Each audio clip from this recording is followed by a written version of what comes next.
Well, taking the city of Atlanta to court is daunting and not usually a winning strategy, but a Northwest Atlanta property owner felt she had no choice after getting an $81,000 water bill. So she sued the Department of Watershed Management. And Fox 5 team's Dana Fowle is joining us now with a progress report. We remember her. Yeah, who doesn't? Yeah. That's a whopping bill. And, you know, our team coverage started a while ago covering these outrageously high water bills, I think going back a year and a half now. In this latest case, Gale Mapp and Watershed Management agree on this. No one can find a leak, yet she was expected to pay more than $81,000 for sudden water consumption. She sued. The city of Atlanta pushed back, and it was a judge who finally declared a winner. Any running water in here? No running water. Gale Mapp told the Fox 5 team that. She told the Department of Watershed Management that when she appealed her $81,000 bill. And her attorney told a Fulton County judge the same thing when they took her case to court. Based on this much water usage, the ground of the property likely would have caved in. The property would be almost floating down the street.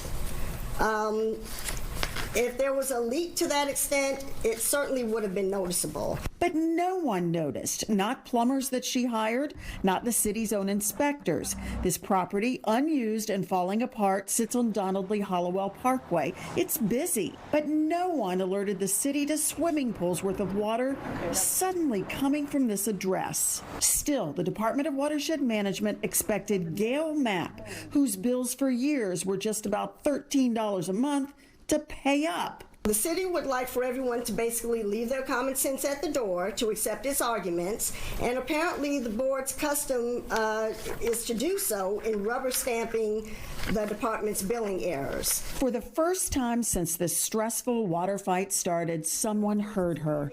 In the hearing to have the bills tossed out, the judge questioned the city's own equipment that reads water consumption.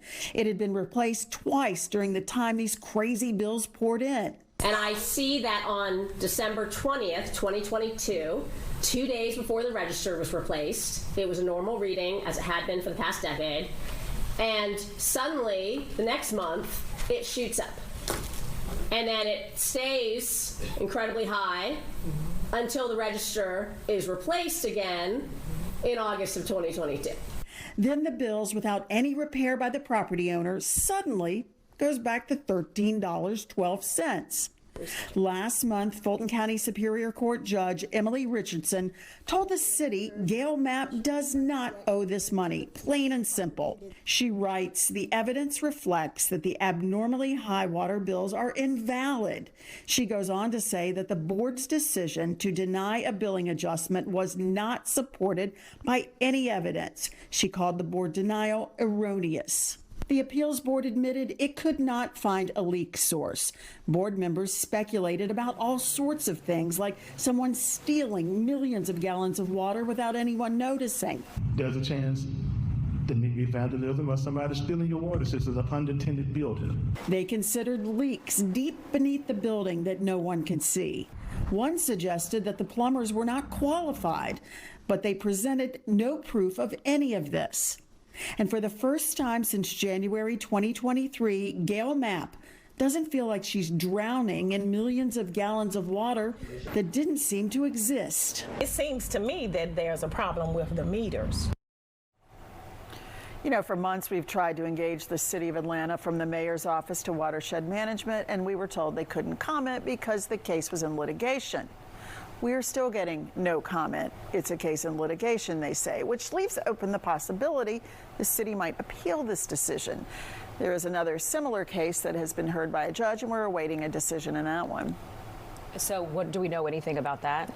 Well, we are waiting. Yeah. And we're told that it would be hopefully by the end of the year. Okay. So obviously, as soon as we get information on that, we will absolutely pass that one along as well. That was a case where the judge heard it, told the city, yeah, you didn't really give a reason for denying it. It's not based in any law. Sent it back. The city recrafted it, sent it back, and again, that's the decision we're waiting on. Okay, wow. So I know you're following this closely. Yeah, so we should have that for you by the end of the year. Okay, Dana, we appreciate it. Thank you.